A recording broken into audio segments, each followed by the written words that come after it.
আৰে ৱাহ, কি যে লোভনীয়। যদি আপোনালোকৰো ঘৰত গাহৰি এলাও নাই তেনেহ'লে এনেদৰে গাহৰি আচাৰ বনাই টেমাত ভৰাই কেইবাদিনো ধৰি খাই থাকিব পাৰিব।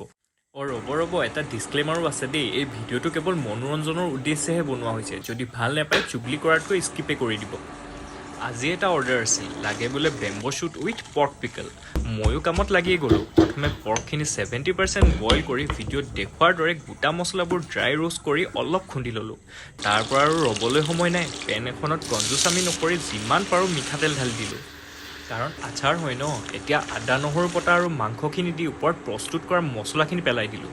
এতিয়া সোৱাদ অনুসৰি নিমখ, ঘৰতে বনাই লোৱা বাঁহগাজৰ খৰিচা, অলপ ৰেড চিলি পাউডাৰ, শেষত অলপ হোৱাইট ভিনেগাৰ দিলে আচাৰ ৰেডি।